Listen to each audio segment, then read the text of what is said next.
मी कैलास आहे. मी इंजिनिअरिंगचा विद्यार्थी आहे आणि माझे कॉलेज नागपूरमध्ये आहे.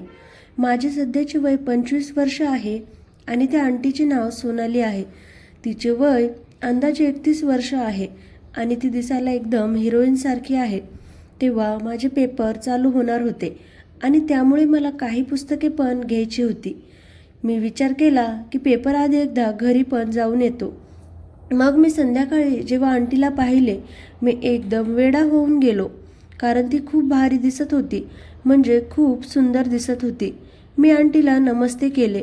तिने मला विचारले की तू कधी आलास? मी तिला सांगितले की मी आजच आलो.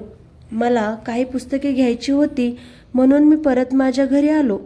मित्रांनो, दुसऱ्या दिवशी सुट्टी होती आणि त्यामुळे मी निवांत 12 वाजता झोपून उठलो होतो आणि मी काही वेळ वाचू लागलो.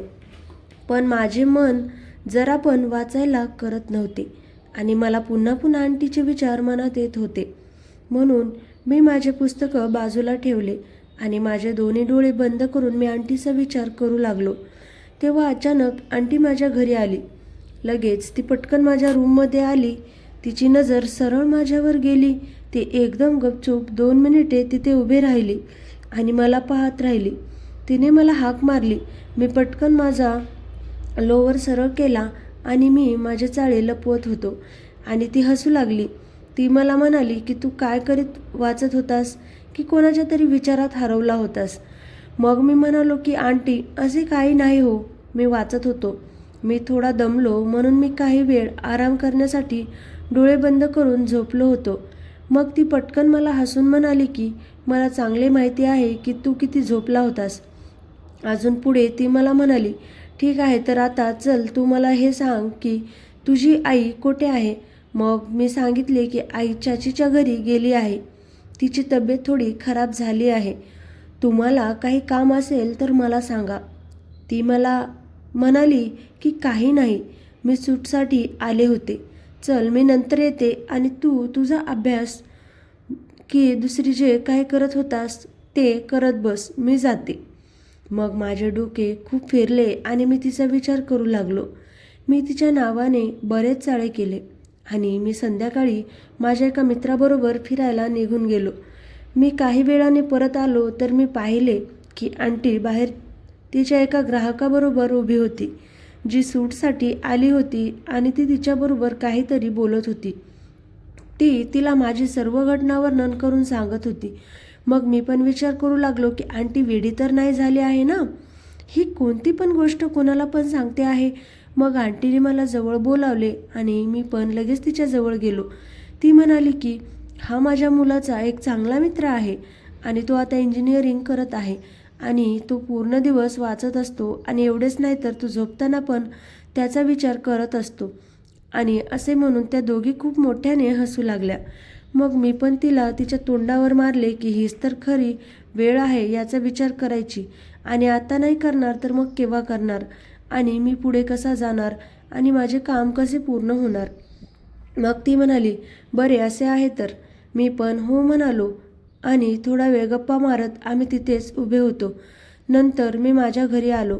मग ती दुसऱ्या दिवशी माझ्या घरी आली आणि ती सरळ माझ्या रूममध्ये आली आणि ती मला म्हणाली की आज तू एकदम गुपचूप कसा काय बसला आहेस? आता तुला पुढे जायचे नाही आहे की काय? त्याचे काय झाले? मग मी म्हणालो की काही नाही. मग थोडी मस्करी करत हसत होती आणि ती माझ्या आईला सूट देऊन निघून गेली. त्या दिवशी मी आंटीचा विचार करत 2-3 वेळा बाथरूममध्ये जाऊन आलो. दुसऱ्या दिवशी आईने मला सांगितले की तू आंटीच्या घरी जा आणि हे सूट आंटीला देऊन ये. मी आंटीला सर्व सांगितले आहे आणि तू फक्त तिला देऊन ये. मग मी माझ्या आईच्या सांगण्यावरून आंटीच्या घरी गेलो आणि मी तिथे पोहोचलो तर आंटी मला पटकन म्हणाली, ए राजा ये, आज मी तुझ्यासाठीच बसले होते. मला आज तिचा मूड एकदम वेगळा वाटू लागला होता आणि तिने त्यावेळी मॅक्सी घातली होती. ती एकदम पातळ होती. मग मी तिला माझ्या आईने दिलेला सूट दिला आणि मी जाऊ लागलो तर तिने मला थांब म्हणाली. ती म्हणाली की तू 10 मिनिटे थांब, मी याला आत्ता काही वेळामध्ये ठीक करून तुला परत देते आहे. मी पण तिथे सोफ्यावर जाऊन बसलो. मग ती माझ्यासाठी कोल्ड्रिंक घेऊन आली आणि ती माझ्यासमोर तो ग्लास ठेवण्यासाठी वाकली आणि मला तिचे सौंदर्य मी तर ती पाहून एकदम वेडा झालो होतो. आणि मी पाहत आहे ही गोष्ट तिला पण समजली होती. मग ती मला म्हणाली की तू असे काय पाहत बसला आहेस? मग मी तिला म्हणालो की काही नाही. ती मला म्हणाली की तू घरातून बाहेर जाऊन खूप बदलून गेला आहेस आणि मला पण असं वाटत आहे की तुला एखादी गर्लफ्रेंड शोधून दिली पाहिजे. आजकाल तू खूप इकडे तिकडे पाहू लागला आहेस. मग मी पण तिला सांगून टाकले की तुम्ही मला 1 ते 2 गर्लफ्रेंड बनवून द्या. तुमच्या दुकानामध्ये तर खूप येत असतात. मग ती म्हणाली तू एका वेळी 2 गर्लफ्रेंड सांभाळू शकशील का? मी म्हणालो की 2 काय, मी तर त्या दोघींबरोबर तुम्हाला पण सांभाळून घेऊ शकतो. मग ती म्हणाली की असं का? तुझे अंकल पण मला एकटीला सांभाळू शकले नाहीत. मी तिला म्हणालो मला एक संधी देऊन पहा, तुम्हाला सर्व काही समजून जाईल. एवढे बोललो इतक्यात तिची ती मैत्रीण जी त्या दिवशी माझ्याबद्दल बोलत होती आणि मला पाहून हसत होती ती आली. तिचे नाव निशा होते. ती मला येऊन म्हणाली की तू इथे काय करत आहेस? मग मी तिला म्हणालो की माझ्या आईचा सूट द्यायला आलो होतो. ती आंटीबरोबर बोलू लागली. मग मी मनातल्या मनात बोलू लागलो की चांगली आंटीबरोबर बोलायची संधी मिळाली होती आणि ही आत्ता कुठून आली, कशाला आली? तिने मध्ये येऊन माझा सर्व मूड ऑफ करून टाकला होता. तिची साडी खूप भारी दिसत होती. सोनाली आंटी तिला म्हणाली तू इथे थोडा वेळ बस आणि मी काही मिनिटामध्ये परत येते. निशा आंटी माझ्याजवळ येऊन बसली आणि ती माझ्याबरोबर बोलू लागली. मग तिने मला माझ्या घराविषयी विचारले आणि मला ती म्हणाली की तुझी कोणी गर्लफ्रेंड आहे का? तर मी म्हणालो की नाही आहे. तर ती म्हणाली की असे होऊ शकत नाही, जेव्हा तू असली कामे करतोस आणि तरी तुला गर्लफ्रेंड नाही आहे. मग मी विचारले की काय केले आहे मी? तर ती म्हणाली की मला सोनालीने सर्व काही सांगितले आहे आणि मी आत्ता पण तुझे आणि सोनालीचे बोलणे ऐकत होते जे तू आता तिच्याबरोबर बोलत होतास. मग मी थोडा घाबरलो की सोनाली आंटी माझे सर्व झालेले माझ्या घरी तर सांगून टाकणार नाही ना.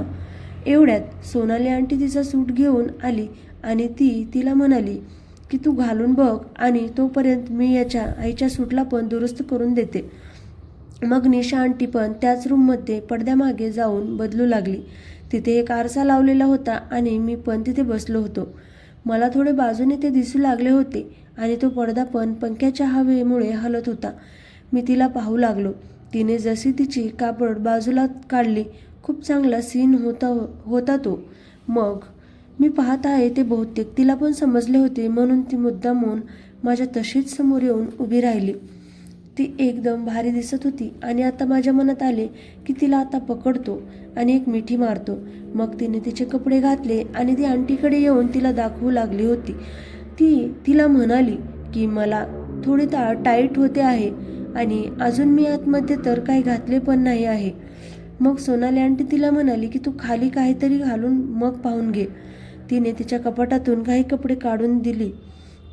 ती घालायला ती घेऊन गेली आणि यावेळी मी थोडा बाजूला झालो जेणेकरून मला काहीतरी चांगले दिसेल. ती मागे जाऊन आतले कपडे घालून बघत होती. तिने तेवढ्याच सोनाली आंटीला आवाज दिला की एक वेळा तू जरा इकडे ये, माझ्याकडून हुक बंद होत नाही आहेत. सोनाली आंटी पण हे पाहत होती की मी कसे निशा आंटीला मागून पाहत होतो. तर तिने मला पण एक हाक मारली पण मला काही ऐकू गेले नाही कारण मी तर तिला पाहण्यामध्ये व्यस्त झालो होतो. मग आंटीने मला जोराने आवाज दिला आणि मला म्हणाले की कोठे गुंग झाला आहेस की तुला काही ऐकू पण येत आहे की नाही? मग निशा आंटी म्हणाली की हा आपल्या स्वप्नामध्ये बुडालेला आहे. मी काही पण बोललो नाही. मग सोनाली आंटी मला म्हणाली की जा आंटीला मदत करून दे. मी तर खूप खुश झालो. मी जसा उभा झालो तसे सोनाली आंटी म्हणाली की निशा तू खाली पहा, याचे स्वप्न सरळ सरळ दिसू लागले आहे. तर ती त्या आरशामधून पाहू लागली. त्या दोघी माझ्यावर हसू लागल्या आणि मी पडद्याच्या मागे गेलो तर मला आंटी म्हणाली की माझे हे हुक बंद करून दे. मी तिला हुक बंद करायचे कारण काढून तिला स्पर्श करत होतो. ती मला म्हणाली की वेडा झाला आहेस की काय? ती मला रागावू लागली. तेवढ्यात मग सोनाली आंटी मध्ये आली आणि म्हणाली जाऊ दे ग, लहान आहे. तर निशा म्हणाली की याची थोडी मस्ती केली तर हा माझ्या डोक्यावर चढून बसला आहे. मग तिचे हे बोलणे ऐकून माझा पण मूड खूप बिघडला आणि मी तिथून बाहेर गेलो आणि माझ्या घरी आलो. 3 दिवस झाले तरी मी ती घटना विसरलो नाही. मी तिच्या घरी पण गेलो नाही. मग सोनाली आंटीने मला 1-2 वेळा फोन पण केला होता, पण मी तिचा फोन उचलला नाही. तिने दुसऱ्या दिवशी माझ्या आईला फोन केला. आई मला म्हणाली की तू सोनाली आंटीकडे जा आणि माझे सूट घेऊन ये. मग मी आंटीच्या घरी गेलो. तिने मला विचारले की तू माझा फोन का उचलत नाही आहेस?